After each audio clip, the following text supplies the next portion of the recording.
오늘 우리에게 주신 하나님의 말씀은 로마서 10장 13절에서 17절의 말씀, 신약성경 253면입니다.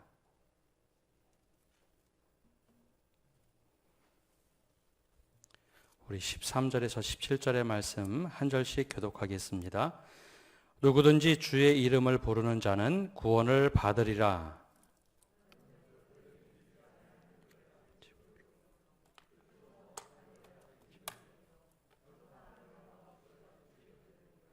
보내심을 받지 아니하였으면 어찌 전파하리요? 기록된 바 아름답도다 좋은 소식을 전하는 자들의 발이여 함과 같으니라.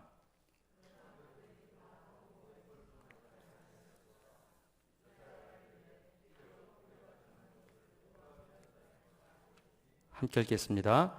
그러므로 믿음은 들음에서 나며 들음은 그리스도의 말씀으로 말미암았느니라. 아멘. 오늘 이 밤에도 하나님의 평강이 우리와 함께하기를 축복합니다. 조금 전에 우리 임 목사님 찬양 인도하는데 얼굴이 많이 밝아졌죠. 예, 이제 아빠가 돼서 얼굴이 굉장히 많이 밝아졌습니다. 우리 또 가정을 위해서 축복해 주시면 감사하겠습니다. 우리 권사님 조금 전에 기도한 것처럼 이제 수능 일정이 이제 한 달 앞으로 다가왔습니다. 11월 18일 목요일이 되면 이제 학생들은 수학 능력 고사를 보게 돼 있습니다. 이 시험 때가 되면 그 한 주 전에 학생들을 불러서 기도를 해줍니다. 근데 이 기도를 할 때 제 기억 속에 늘 남는 이야기가 떠올려집니다. 저도 예전에 학력고사를 볼 때 교회에서 우리 부서 전도사님이 학생들을 모아놓고 여러 가지 당부의 말을 해주었습니다. 그 당시 전도사님이 지금 대봉교회 박희정 목사님입니다. 당시 학원 강사를 하시다 전도사를 하시면서 이런 얘기를 하셨습니다. 콩 심은 데 콩 나고 팥 심은 데 팥 나무니 당연히 공부를 많이 한 사람이 성적이 잘 나올 거다. 그러면서 또 한 이야기가 시험 하루 전날 갑자기 벼락치기 기도하지 마라. 절대 성적 잘 나오지 않으니 밤 늦도록 기도하지 마라. 교회로 전화가 엄청 많이 온다. 제발 하나님 곤란하게 좀 만들지 마라. 교회도 어렵다 하면서 몇 가지 당부의 이야기를 해주었습니다. 그러면서 하나님 공평하신 하나님인데 평생 잘 공부 안 하다가 3년 혹은 6년 내내 공부 안 하다가 벼락치기 기도한다고 성적 잘 나오면 하나님 공평하지 않으신 분이다.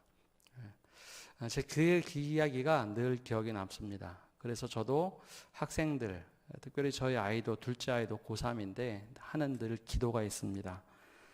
수고하고 뿌린 대로 거둘 수 있는 은혜가 있도록 늘 기도를 합니다. 수고하고 뿌린 대로 거둘 수 있는 은혜. 그리고 또 한 가지 기도하는 것은 인생의 시험이 오면 기도할 수 있는 아이가 되기를 하면서 바라면서 기도를 합니다.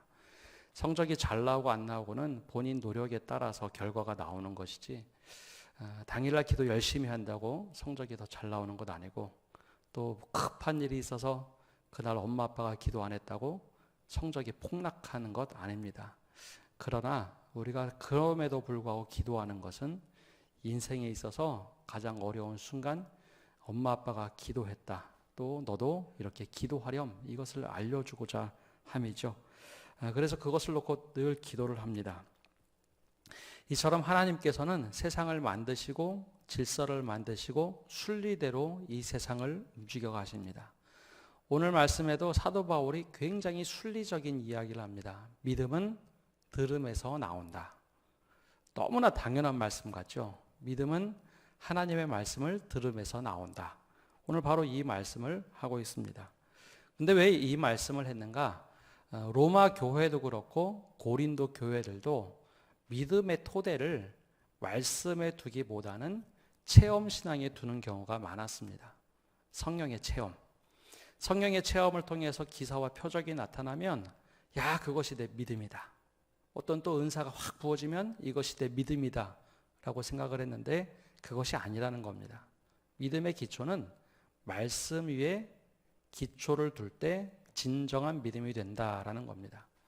저도 종종 신앙의 체험이 있어야 된다라고 하는데, 제가 말하는 신앙의 체험은 말씀을 통해서 경험하는 체험을 말합니다. 말씀에 근거한 체험은 그것이 은혜가 되면 흔들리지 않습니다. 근데 기사와 표적, 특별히 어떤 특별한 은사를 통해서 체험을 하게 되면, 예컨대 열심히 기도해서 병이 났습니다. 그러면 병이 났고 1년, 2년 정도 지나면 믿음이 흔들리기 시작합니다. 건강한 모습으로 살아가다 보면 믿음이 늘 흔들립니다. 요즘에는 귀신 들림이 별로 없는데 목회하다 보면 이제 귀신 쫓는 경우가 있습니다. 근데 귀신이 나가면 그러면 사람들이 그 믿음을 가지고 사는가? 또 그렇지만도 않습니다. 근데 다른 것은 다 흔들리더라도 말씀에 깊이 은혜를 받고 이 말씀을 토대로 신앙이 세워지고 믿음이 세워지면 흔들리지 않습니다. 특별히 사도 바울은 그 말씀의 기초, 그것을 예수 그리스도라는 말씀의 터 위에 설 때 우리의 믿음이 흔들리지 않는다. 즉 말씀을 들을 때 믿음이 생겨난다라고 말을 하고 있습니다. 바로 오늘 그 주제로 함께 말씀의 은혜를 나누고자 합니다. 우리 13절 말씀 함께 읽겠습니다. 13절입니다. 누구든지 주의 이름을 부르는 자는 구원을 받으리라. 아멘. 이 말씀의 배경은 헬라인이나 이방인이나 즉 유대인이나 누구든지 예수님을 주로 고백하면 구원을 받는다라는 겁니다. 하나님 앞에서는 차별이 없습니다. 인종도 상관이 없고 저 사람 몹쓸 사람, 저런 착한 사람, 그것과 상관없이 예수님을 구주라고 고백하는 모든 사람들에게 구원을 준다라는 겁니다. 근데 바로 그때 필요한 과정이 있습니다. 바로 그 과정은 그냥 예수님의 이름을 부르기만 하면 되는 것이 아니라 마음으로 믿어 입으로 시인하는, 바로 예수님을 마음으로 믿고 입으로 시인할 때 바로 예수님을 구주로 고백할 때 구원을 얻는다, 받는다라고 합니다. 그럼 그 과정 속에 한 가지 필요한 것은 들어야만 합니다. 즉 누군가가 복음의 말씀을 전해 주어야만 하겠죠. 복음을 듣지 못한 사람은 구원에 이르지 못합니다. 너무나 당연한 것인데 왜 이 말씀을 이렇게 사도 바울은 장황하게 하고 있을까? 한 가지 좀 예를 들어보면 우리나라 80년 전 일본 강점기 시대를 떠올려 보면 일본이 당시 우리나라를 강제 점령했을 뿐만 아니라 태평양 전쟁을 일으키죠. 당시 미국에서 최후 통첩을 했던 것이 포츠담 회담입니다. 무조건 항복을 하면 우리가 공격을 멈추겠다라는 선언을 하게 됩니다. 최후 통첩을 날리죠. 근데 일본이 당시 설마 미국이 태평양을 건너서 대단한 전력을 가져올까? 대충은 알고 있었지만 방심을 했을 때 1945년 8월 6일 날 히로시마에 원자탄이 떨어지죠. 처음에는 깜짝 놀랐습니다. 도대체 이게 무슨 일일까? 그리고 3일 뒤에 9일에 또 나가사키에도 원폭이 투하가 됩니다. 그때 팩맨이라는 작전명을 가지고 비행기 한 대가 왔습니다. 당시에는 B-29나 그런 전폭기가 와서 폭탄을 떨어뜨려야 되는데 비행기 한 대만 오니 일본이 그 당시 방심을 했죠. 그리고 그 며칠 동안에 거의 30만 명이 죽게 됩니다. 일본이 난리가 났죠. 그리고 꼭 거의 일주일이 돼서 그 당시 천황이 라디오를 통해서 8월 15일 날 항복 선언을 합니다. 그 우리나라 기록물에도 보면 우리나라 라디오에서 당시 일본 천황이 항복 선언하는 내용들이 종종 나오곤 합니다. 그때 사람들이 그것을 듣자마자, 라디오에서 그 소식을 듣자마자 나가서 대한독립 만세를 외쳤죠. 그러면서 우리나라는 8월 15일을 광복절로 맞이했습니다. 근데 이때 시골에 있던 분들 혹은 산 골짜기에 있던 분들, 라디오가 터지지 않았던 지역에 있던 분들은 독립이 됐다는 사실을 몰랐습니다. 분명 그날 모든 것이 독립이 선언이 되고 항복 선언을 했음에도 불구하고 인지를 못했다라는 것이죠. 즉 똑같은 시간, 똑같은 대한민국에 살아가는데 누구는 그 소식을 들어서 독립이 됐다라고 막 나가서 떠들고, 일본 순사가 있어도, 일본 군인이 있어도 당당하게 대한독립 만세를 외쳤는데, 시골에 있던 분들, 특히 이 소식을 전혀 접하지 못했던 시골 사람들은 아직도 여전히 일본 강점기 속에 있다라고 생각을 하고 살아갔습니다. 이것이 바로 이제 복된 소식의 의미입니다. 복된 소식을 누군가 전해주면, 그것을 전해 듣고 믿음이 생기면 그 바로 내가 구원에 이르렀다, 구원에 출발했다라는 것을 아는데, 아무리 예수님께서 어떤 일을 하셨어도 그것에 대해서 전하는 사람이 없다면, 그 소식을 알려주는 사람이 없다면, 아무리 좋은 일이 일어나고 마치 광복이 이루어져도 모른 채 살아가는 일이 있다라는 것이죠. 실제로 독립이 된 후에 1년 넘게 시골에는 독립이 됐던 것을 모르던 사람들이 있다라는 글을 본 적이 있습니다. 아주 심각한 경우는 2년 이상 걸렸다라는 보고도 보았습니다.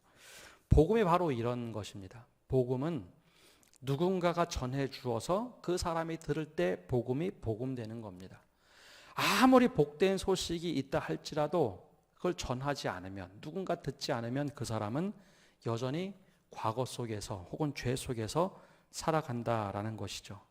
그렇기 때문에 누군가 복음을 전해야 하는데, 그 복음 전할 사람이 다른 사람이 아니라 이미 복음을 들었던 우리가 되어야 한다라는 것을 사도 바울은 말하고 있습니다. 그리고 나서 이 14절과 15절에 계속 말씀을 이어가는데요. 함께 읽어보겠습니다. 14절과 15절 말씀입니다.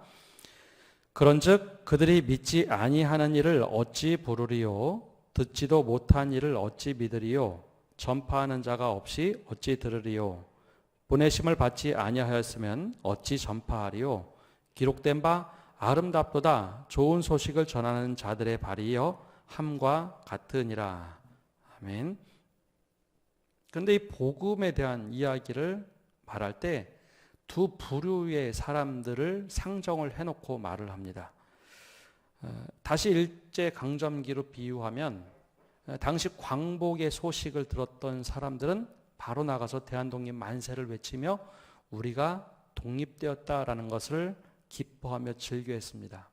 그런데 그 소식을 듣지 못한 사람들은 여전히 과거 속에 살았지만, 그 소식을 들음에도 불구하고 거부했던 사람들이 실제로 있었습니다.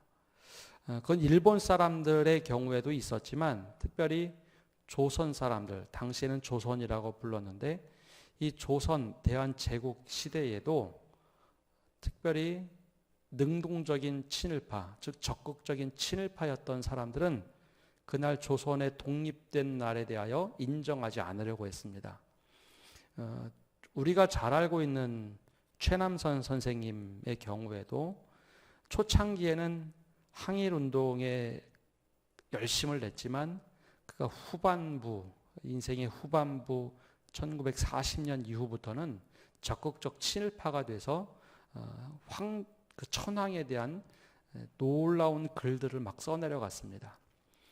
그러면서 여러분, 우리가 태평양 전쟁에 참여하는 것이 애국하는 일입니다 라고 하면서 사람들을 막 독려하는 글을 썼죠.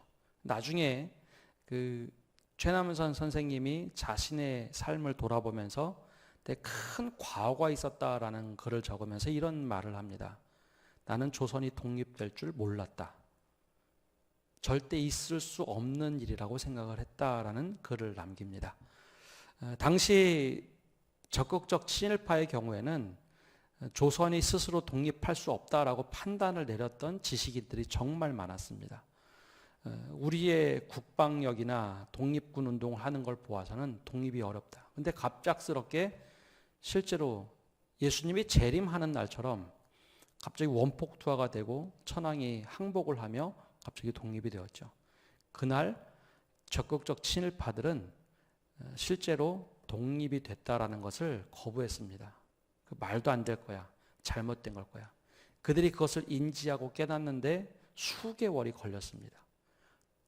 있을 수 없는 일이다라는 것이죠. 그것과 마찬가지로 오늘 말씀에는 두 부류의 사람들이 존재합니다.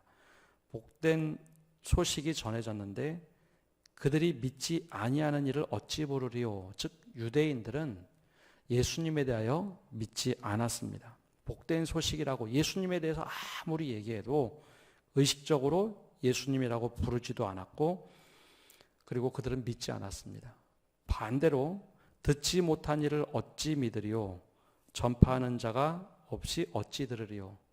반대로 전파하는 사람이 없어서 듣지 못한 사람들도 있다라는 것이죠. 그럼 이 두 가지를 왜 이야기할까라는 겁니다. 책임 소재가 다릅니다. 듣지 못한 사람들의 책임은 바로 우리에게 있다는 겁니다. 예수를 믿는 우리가 그들에게 전하지 않아서 듣지 못한 사람들이 있다. 그 듣지 못하고 그냥 죽어가는 사람들의 책임은 바로 복음을 듣고 전하지 않은 사람들의 책임이라는 겁니다. 근데 유대인들, 즉 유대인들의 경우에는 이미 복음을 다 들었음에도 불구하고 거부한 사람들, 믿지 아니했기 때문에 그 책임은 우리와 전혀 상관이 없는 이야기입니다. 바로 자신들에게 있다라는 것이죠. 복음을 듣고 듣지 않은 사람들의 문제는 바로 우리에게 문제가 있는 것이 아니라 그들에게 문제가 있다라는 겁니다. 복음을 듣지 못한 이방인이 있다면 지금 그 사람들에게 복음을 전하는 것이 마땅하다라는 것이죠. 그래서 15절 말씀에 이렇게 기록되어 있습니다. 보내심을 받지 아니하였으면 어찌 전파하리요? 기록된 바 아름답도다 좋은 소식을 전하는 자들의 발이여 함과 같으니라. 이것은 보내심을 받지 아니하였으면이라는 말을 하고자 하는 것이 아니라 지금 우리가 하나님께 보냄을 받아서 열심히 우리가 지금 전파하고 있다. 이것이 바로 아름다운 소식이다. 아름다운 소식을 전하는 바로 자들의 발이다라고 이사야 말씀을 인용을 하고 있습니다. 그렇기 때문에 우리에게 하나님께서 맡겨준 사명이 있습니다. 복음을 전할 수 있도록 모든 간구를 해라라는 것이 주님께서 우리에게 불러주신 사명입니다. 그런데 여기에 사도 바울에게는 굉장한 안타까움이 여전히 묻어나옵니다. 즉 유대인들을 향한 마음, 즉 유대인들이 가지고 있던 태도입니다. 유대인들에게는 그들의 안타까운 태도가 바로 16절에 나오는데요. 우리 16절 말씀 함께 읽어보겠습니다. 그러나 그들이 다 복음을 순종하지 아니하였도다. 이사야가 이르되 주여 우리가 전한 것을 누가 믿었나이까 하였으니. 아멘. 바로 앞에 아름다운 소식을 전하는 자들의 발이여라고 했던 말씀은 이사야 선지자가 52장에서 말하는 말씀입니다. 즉 이사야 선지자를 통해서 하나님께서 우리에게 복된 소식을 주실 것인데 그것이 아름다운 복음을 전하는 사람들의 발걸음을 통해서 시온의 모든 곳에 쫙 그 하나님의 소식이 전파된다. 이 말씀을 하셨는데 바로 이사야 53장에 보면 그럼에도 불구하고 주여 우리가 전한 것을 누가 믿었나이까 이사야 선지자가 이 말을 하고 있습니다. 이게 무슨 말인가 하면 유대인들의 태도에 대한 모습을 이야기합니다. 이스라엘 백성들에게 하나님께서 주셨던 모든 역사의 큰 흐름을 보면 하나님께서는 늘 사람들을 택해서 이스라엘 백성으로 하여금 깨닫게 하셨습니다. 특별히 선지자들을 일으키셨는데 예를 들어서 모세의 경우 하나님께서 모세를 택해서 애굽에서 종되었던 이들을 탈출시키지 않습니까? 출애굽을 시켰을 때 사람들은 생각을 했습니다. 모세 때문에 우리가 출애굽을 했다. 근데 모세에게 어떤 모습을 보였을까요? 출애굽 내내 이스라엘 백성들은 모세에게 늘 원망을 했습니다. 히브리인 장정 50만 명을 데리고 출애굽을 했는데 그들이 늘 모세에게 불평하고 원망을 합니다. 말을 잘 듣지 않았죠. 그래서 때로는 금송아지도 만들어냅니다. 또 한참 지나서 엘리야 선지자가 이세벨과 싸울 때 바알을 숭배하는 제사장들과 싸울 때 그때 주변에 있던 사람들이 없었습니다. 엘리야 선지자 홀로 그 앞에 딱 서서 그 바알세부를 섬기던 제사장들과 함께 결투를 벌이죠. 갈멜산에서 그렇게 전투를 벌입니다. 만약에 믿음의 사람들이었다면 엘리야가 이길 수 있도록 막 지지해 줘야 되는데 어느 누구도 사실 엘리야를 지지해 준 사람이 없었습니다. 하늘에서 불이 쫙 내려서 그 제단을 다 불의 혀처럼 다 핥아버렸을 때 비로소 엘리야를 하나님께서 인정해 주셨구나 생각하고 사람들이 달라붙었지, 그 전까지만 해도 엘리야가 하는 말을 들었던 사람들이 없었죠. 그뿐만 아니라 이사야의 경우에도 그랬습니다. 이사야가 나라가 망할 거다, 지금 우리가 이렇게 하면 안 된다, 우리가 정말 의지해야 할 대상은 저 눈에 보이는 제국이 아니라 저 사람들이 아니라 하나님께로 향해야 된다라고 그렇게 외쳤지만 어느 누구도 이사야 말을 잘 들으려고 하지 않았습니다. 그리고 오늘 이사야 53장의 말씀을 말하면서 주여 우리가 전한 것을 누가 믿었나이까, 그 말씀은 회복된다라는 이야기입니다. 이사야 선지자가 말씀을 전할 때 1장에서 39장은 심판의 얘기를 하고 40장에서 66장까지는 하나님께서 회복시키실 것이다 라는 것을 말하고 있는데요, 하나님께서 이제 회복시키실 것이다 아무리 얘기를 해도 사람들이 듣지 않더라라는 겁니다. 사도 바울이 구약 성경이 너무 능통했던 사도 바울, 52장에도 복음을 전하는 아름다운 사람들의 발걸음에 대해서 막 축복하고, 맞아 우리가 이렇게 전해야 되는데, 그런데 그 축복 바로 다음에 나오는 게 우리가 전하는 말씀을 누가 과연 듣고 믿고 따를까. 이사야가 이 고민했던 그 고민을 바로 사도 바울이 고민을 하고 있습니다. 왜 유대인들, 우리 동족은 이 복된 소식에 대하여 반응을 하지 않을까? 왜 우리의 태도는 이러해 있을까? 그럼에도 불구하고 하나님께서 이스라엘을 포기하지 않은 그루터기 신앙을 이야기합니다. 그루터기 신앙이라고 하는 것은 남은 자 사상이라는 건데요, 이스라엘 백성들이 다 하나님 말씀을 안 듣는 줄 알았습니다. 그런데 적어도 구루터기처럼 남은 자들이 있더라라는 것이죠. 우리는 신앙 혹은 믿음 하면 사실 큰 나무와 같은 것을 많이 떠올리죠. 맞습니다. 겨자씨에도 보면 겨자씨 비유에 겨자씨가 자라서 큰 나무가 돼서 새들이 깃들고 우리가 이런 것을 떠올립니다.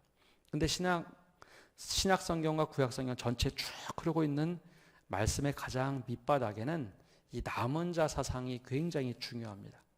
다 안 믿는다 할지라도 남은 사람 소수가 있으면 하나님께서 그들을 꽉 붙잡고 그들을 통해서 구원을 이루신다라는 겁니다. 그래서 거대한 우리는 나무를 꿈꾸지만 가장 밑바닥에 있는 그루터기만 있어도 신앙은 지킬 수 있다라는 것을 성경은 늘 말해주고 있습니다. 특별히 교회 안에도 어느 곳에든지 그루터기처럼 남아있는 사람들만 있으면 하나님께서는 그 메말라버린 그루터기 속에서도 나무를 키우시고 믿음을 이어간다라는 것, 바로 이 사도 바울이 그 이야기를 하고 있는 겁니다. 주여 누가 우리가 전하는 것을 듣겠습니까? 그러면서 다시 이야기한 것이 17절입니다. 17절 말씀 함께 읽어보겠습니다. 그러므로 믿음은 들음에서 나며 들음은 그리스도의 말씀으로 말미암았느니라. 갑자기 그러므로라고 한 것은 누가 과연 듣겠습니까? 그럼에도 불구하고 하나님께서는 믿음, 즉 하나님의 말씀을 듣고 있는 사람들, 그리고 그 듣는 것이 그리스도의 말씀을 듣고 있는 사람들을 통해서 여전히 다시 유대인들을 일으키고 믿음을 지켜가도록 만드신다라는 겁니다. 그러면 다시 돌아와서 보면 유대인들이 듣던 안 듣던 복음을 전하라라는 말씀입니다. 우리가 복음을 전한다는 것, 아까 말씀드린 것처럼 복음을 전한다는 것은 누군가 듣도록 하기 위함입니다. 오늘 바로 이 들음에서 믿음이 난다라고 했는데요, 바로 오늘 이 마지막으로 이 말씀에 대한 좀 적용을 하려고 합니다. 복음을 전하는 것, 누군가 들을 수 있도록 하나님의 말씀을 전하고 복음을 전하는 데는 세 가지 자세가 필요합니다. 첫 번째는 그 자리에 있어야 할 때 그 자리에 있는 것이 중요합니다. 선교사들을 훈련할 때 선교사들에게 복음을 열심히 전하십시오. 혹은 사역을 열심히 하십시오. 그 이야기를 하기 전에 가장 중요하게 이야기하는 것이 있습니다. 프레젠스라고 해서 여러분 현장을 지키십시오라는 이야기를 합니다. 복음을 지금 전하지 못해도 됩니다. 여러분 가서 사역을 많이 못해도 돼요. 최소한 그 자리에 계속 여러분들이 행복하게 사는 것만 보여줘도 그것은 선교입니다라고 이야기를 합니다. 이게 선교의 대전제입니다. 거기에 여러분이 가 있어야 합니다. 힘들어도 거기에 자리를 지키고 있으면 됩니다. 근데 그때 그냥 인상 팍 찌그리고 있는 것이 아니라 주님과 동행하는 행복함을 가지고 여러분 거기에 거하십시오라고 늘 얘기해 줍니다. 선교의 대가들도 선교의 모든 학자들도 이 이야기를 꼭 해줍니다. 이것을 우리의 그대로 적용해 보면 복음을 전한다는 것은 내가 길거리에 나가서 복음을 전하는 노방전도도 있지만 내가 있는 가정 혹은 내가 있는 직장, 내가 만나는 사람들 그 속에 내가 있어야지만 복음을 전할 기회가 있든지 뭐가 있다라는 겁니다. 그 자리를 피해버리면 아무 일도 일어나지 않습니다. 그 자리에 있는 것. 그런데 그냥 있는 것이 아니라 주님과 함께 동행하는 모습으로 그냥 그 자리에 가만히 있기만 해도 우선 그것은 복음을 전하는 좋은 전제가 되어버립니다. 그 자리에 있는 것. 이것은 저에게도 마찬가지입니다. 간혹 제가 신방 전화를 하다 보면 목사님 무슨 일이 있어요? 라고 이제 저에게 반문하는 분들이 종종 있습니다. 질문하는 분들이 계신데요. 아마 그분들의 경우에는 제가 가만히 있다 보면 인상을 찌푸렸나? 무슨 속상한 일이 있나? 아마 그렇게 느끼셨기 때문에 저한테 물어봅니다. 그러면 제가 스스로 한번 돌아봅니다. 왜 그렇게 보였을까? 왜 그렇게 보였을까? 라고 하면서 제 스스로 한번 돌아봅니다. 믿음의 사람에게 가장 중요한 것은 있어야 할 자리에 있는 것. 그리고 그 자리에 있으면서 내가 예수와 동행하는 모습으로 살아가는 것. 그것이 복음 전하는데 첫 번째 태도와 조건입니다. 근데 그 자리를 피해버리면 더 이상 기회가 찾아오지 않는 경우가 대부분입니다. 그래서 그 자리에 먼저 있어라라고 이야기를 하죠. 두 번째, 복음을 전하기 위해서 우리가 가져야 될 태도는 삶으로 전하는 겁니다. 삶으로 전한다는 것이 생각보다 굉장히 어렵습니다. 자주 말씀을 드리지만 주일날 교회 갔다 와서 월요일날 뭐 직장을 가거나 누구를 만날 때 어제 교회 갔다 와서 힘들다. 예수 믿지 않는 가정 식구들이 있는데 교회 갔다 와서 오늘 교회 갔다 왔는데 너무 힘들다. 자녀들 앞에서 오늘 교회 갔다 왔는데 너무 힘들다. 그러면 절대 주변에 있는 사람들이 교회 나가지 않습니다. 교회는 힘든 곳이라 내 얼굴로 온몸으로 다 전하고 있기 때문이죠.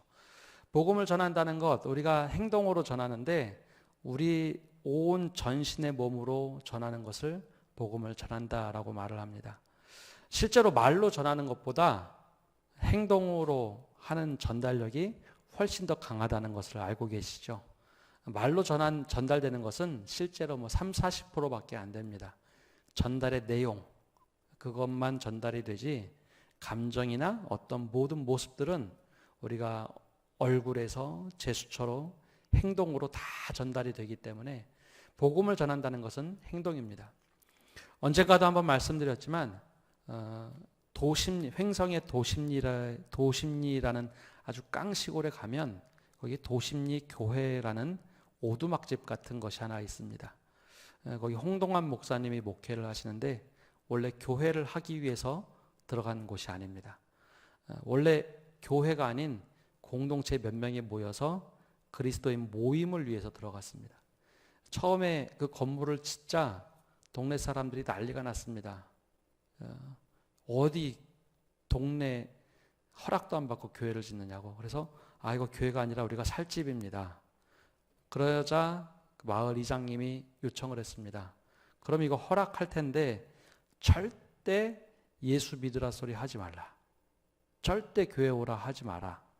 그래서 네, 알겠습니다. 요청하신 대로 절대 예수 믿으라 하지 않고 교회 오라 하지 않겠습니다. 그리고 그 마을에서 한 3년 이상을 열심히 살아갔습니다. 실제로 교회를 하기 위해서 들어간 것이 아니라 마을 공동체를, 몇 명의 형제들이 공동체를 위해서 들어갔는데 2년, 3년이 지나면서 놀라운 일이 생겼죠. 그 목사님 모든 성도들, 그 몇 명이 모였던 사람들이 했던 일은 동네 어른들 대소사부터 시작해서 농사하는 일을 매일매일 가서 공동체 하면서 도와주는 일이었습니다. 1년, 2년, 3년 도와주자 그 마을에서 제일 반대했던 사람, 절대 건물도 짓지 말고 예수 오라고 하지 말라고 했는데 그분이 어느 날 잔뜩 술에 취해가지고 찾아왔습니다. 근데 왜 한 번도 교회 오라 소리 안 하냐? 섭섭하다. 당신이 목사인 거 다 아는데 왜 한 번도 교회 오라 소리 안 하냐? 굉장히 섭섭하다. 그러면 교회 오라고 하는 것 제가 말한 게 아니라 초대해달라고 했으니 제가 그럼 그렇게 해도 되겠습니까? 근데 술을 취해서 이분이 마음을 돌릴 줄 알고 그럼 술 깨고 내일 다시 얘기하자. 그리고 나서 다음날 만나서 얘기해보니 그분이 얘기합니다. 그거 술 취한 게 아니고 진짜라고. 그래서 그 마을 대부분이 지금은 성도들로 바뀌었습니다. 얼마 되지 않는 사람들. 그런데 더 놀라운 거는 이제 그 목사님이 최근에 제가 알기로는 마을 이장을 하고 있습니다. 우리 마을의 진짜 지도자는 이 목사님이다. 목사님이 마을 이장을 해주면 아주 모두가 행복하게 할 것 같다. 그래서 마을 산신제를 드려도 목사님 와서 기도 좀 해달라고 할 만큼 이거 하다 보니 이제 좀 더 지나면 목사님 이거 안 해도 될 것 같다고 다 교회 다니면 우리 스스로 한번 이걸 없애보려고 합니다. 해서 마을 전체가 바뀌었습니다. 행동이란 것은 바로 이런 겁니다. 행동은 우리의 온몸으로 예수님과 살아가는 것을 보여주는 겁니다. 근데 여기에 결정적으로 우리가 놓치는 것 하나가 있는데요. 바로 입으로 전하는 복음 전도입니다. 종종 행동으로 보여준다라고 하는 경우는 어떤 경우에는 내가 자신이 없어서 마저 나는 그냥 입으로가 아니라 행동으로 잘 보여줄 거야 하면서 스스로 면피하는 경우가 많죠. 또 오늘 말씀처럼 누군가 복음을 듣도록 하기 위해서는 결정적으로 예수 그리스도에 대하여 말할 수 있는 우리 자신이 되어야 합니다. 저도 예전에 노방전도 나가서 그 경험이 한 번 있었는데요.